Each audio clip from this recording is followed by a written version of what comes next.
It is universally agreed FNAF 1 is horrific, not by having over-the-top animatronic designs, but with atmospheric horror. This game is dark, okay? Everything down to the groans heard by the animatronics, the lifeless expressions they make through the cameras, and the hint of lore sprinkled through the game. FNAF 1 sets the tone for FNAF, a terrifying first entry with lore hinting at a more dark and twisted story at play. Moving into FNAF 2, suddenly we are met with shinier and friendlier animatronics. We also are met with more lore. In ways, FNAF 2 sets the bar for in-game storytelling in the Five Nights at Freddy's universe. And in one mini-game in particular, we see a moment in time of a young child being murdered outside a building. A purple man lashes at a young child and we see the screen fade. That's it. We see a form of implied gore, a terrible incident shown in a different way. We didn't see a disturbing showing of the incident, rather a general idea of what happened. Now, I'm not saying this is a bad thing. The game carefully shows just enough, so the player has a general idea of the story. If Scott perhaps added a different interpretation of this moment, it maybe would have changed the outlook of the FNAF franchise forever. But he didn't. We instead were shown an 8-bit level. So why have I rambled on about a story snippet in FNAF 2? Well, it's at this point where one can say FNAF has toned down its gore. But then FNAF 3 comes out. Suddenly, we see what looks to be a man skewed in a mechanical coffin. These three pictures, I believe, are the most horrifying in the whole series. William Afton, the man in the suit, attempting to remove its hold on him. He struggles tremendously, and the pain is unimaginable for the human mind. William again tries to pull it off, but fails. He stumbles in it. He grins and looks at the player. It's no use. He embraces the suit. He becomes the suit. This is my interpretation of these three pictures. Would it be the terrifying fate of William or the torment it brought upon him that makes the notion of FNAF 3 gory? It's truly a step toward rehashing that original gore FNAF 1 gave, and dare I say it, surpasses it. A step toward a gory franchise, one that would scare the hearts of millions. FNAF 4 releases and we see the scariest designs for the animatronics yet. So for what it's worth, yes, FNAF 4 did begin a trend of horror for FNAF, putting it back on the map. Where FNAF 3 stepped back from the horror, FNAF 4 reinstated its grip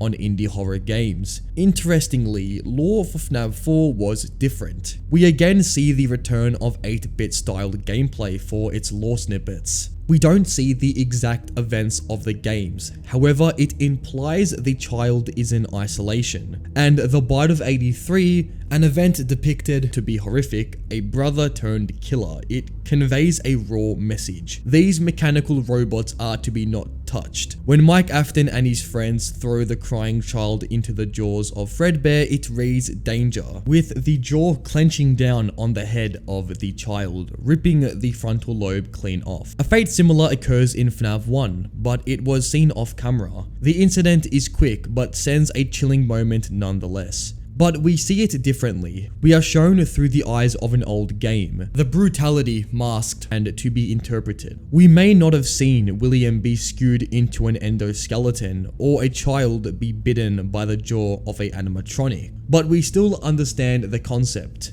Implied horror again showing the messy, brutal nature of the early franchise. With FNAF, well, Scott toned down the horror elements of the franchise. No more were children swept missing or robots out for blood. Suddenly, the animatronics are shown as cute and cuddly. By all accounts, this was our first glimpse of desensitizing the franchise. However, the next installment, Sister Location, ironically brings the most brutal installment out of any FNAF mainline game. Truly out of nowhere, we see the removal of implied horror. We were shown people worked in the Sister Location facility. Workers simply making a living. However, on the last night of the game, we see the lifeless bodies hanging on both Ballora and Funtime Foxy's stages. These workers were shown briefly through the nights, and now we see them. Truly a chilling moment, a gory moment which suddenly changes our gaze on what this franchise can truly show. Later in the night, we are tricked into entering the scooping room. Eventually, a metal scoop launches towards us and mangles our body, an ending which caught everyone off guard.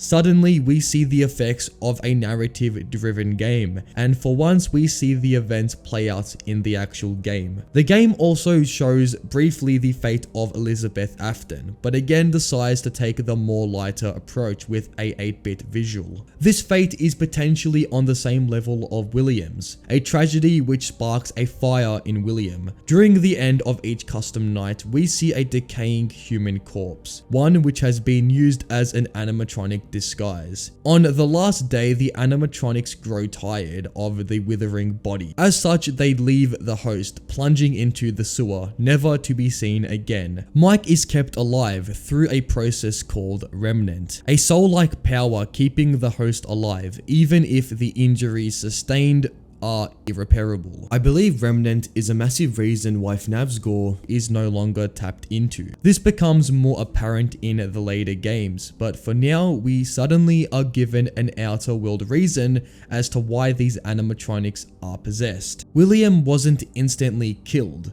Instead, the remnant stored in the suit. After all, the killing kept the man alive and functioning. It twists the original mystery of how this man is still living, but changes the horror element more than the brutality element. But you could argue for both, honestly. So next comes Pizzeria Sim, a definite shift toward the more modern day FNAF. It, on the surface, is a silly little restaurant management game. However, in reality, it possesses by far the grittiest horror in the whole series. A labyrinth of events in which killer robots desperately hunt the player down. The game pins you in a secluded room, distant from the rest of society. A horrific fate for any person. By the end of the shift, and Lord knows why we stayed for that long, we are met with the end. In this, we see a fire ablaze in the pizzeria. All the mechanical beasts surrender to its will. For one of these monsters, a pit had opened to swallow it whole. We see this take place through imagery.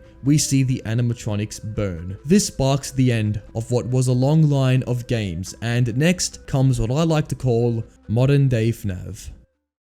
UCN in itself takes place in a cycle of death, orchestrated by a hell-bent spirit who takes joy in watching the very man who murdered her suffer. Pretty deep stuff. And yet it comes to no surprise, this picture is terrifying. A girl whose eyes widen through the enjoyment of this torment. True fear, if you ask me. Health Wanted is a weird game, for it changes the game's formula. The game acts as a compilation of old memories, old games fused into one, a send-off to the original games, and subsequently a birth to newer games. It encapsulates a raw fear, one of being watched. Glitch Trap is an amalgamation of William Afton, his true form. Truly a disturbing image. Often, this bunny is shown stalking the player. It is not known why, but still it lurks. This is an effort to subdue you, to force you to its will, to force you to surrender your consciousness. And through lies orchestrated by the entity,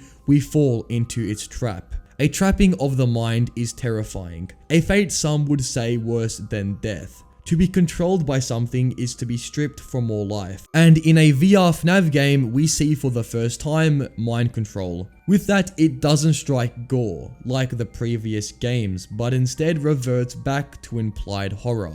We don't see the effects of this control of the mind, but we reason it looks terrifying. This, however, pops up in the DLC. This is the very mask of Vanessa, a reflection of both William and Vanessa into one, Vanny. Being capable of the most horrifying acts can be haunting to some. With that, Security Breach releases, and for the build-up we had for Vanny, this dissipated pretty fast. Totaling 5 minutes of screen time and a few random bugs, finally the cracks started to show. Security Breach universally changed the outlook on FNAF, and the damages it caused still remain to this day. No blood, no implied horror, nothing. We see no likes of gore in Security Breach. If anything, the game is more lighthearted than it is horror.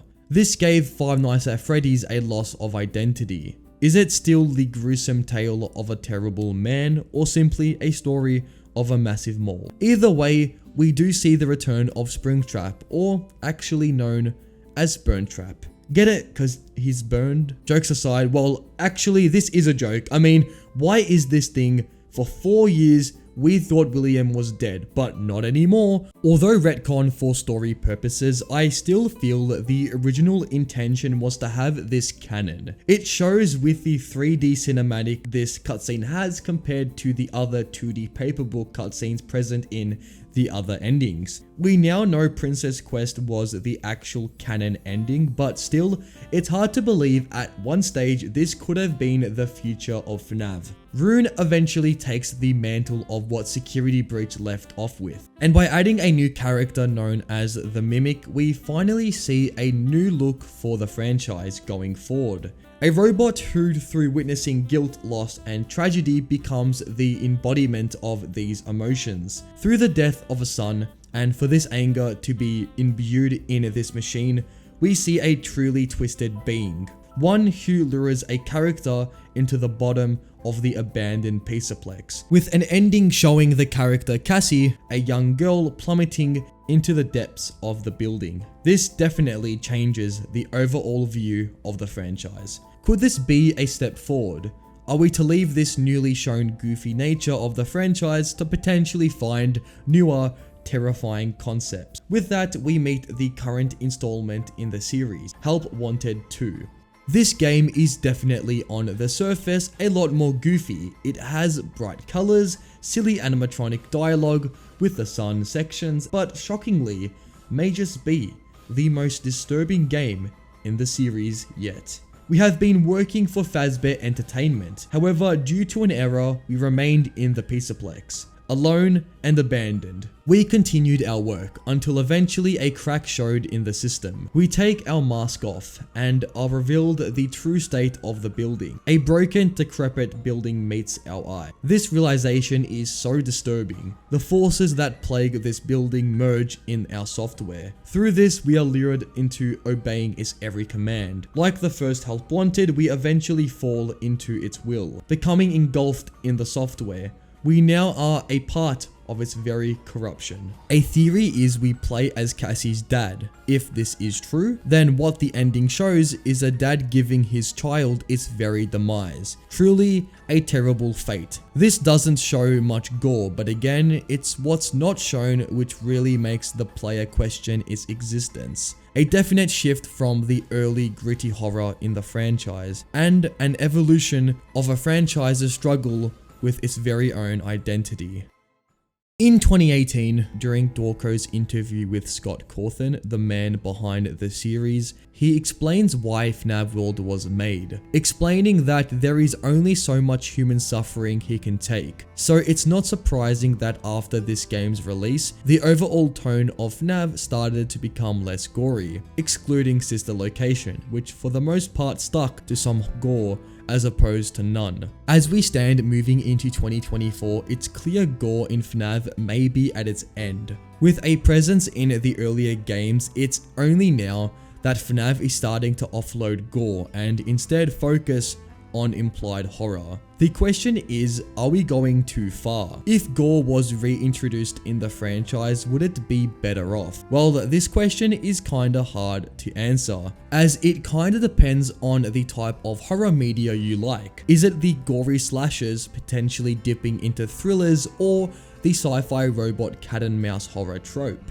Unanimously, gore can exist in the franchise, as gore was an essential part of what made the original games so intriguing. But with each new entry of the franchise, it's clear that this isn't what is going to happen. The FNAF movie was PG, and in some areas even M-rated. Some believed it would be a MA15+ movie, but when it came down to it, the movie toned down its most horrific fates, being William Afton's. The springlock punctures his body only doing so in his ribcage area. I will say, however, Max's death scene was a slight callback to the past, as she literally gets chomped in half. Pretty nasty stuff. But what do you think? Are we going too far into the potentially kid-friendly horror? Or is FNAF bound for another change? One that may dethrone FNAF as the king of horror. That's been all for today. Until next time, goodbye.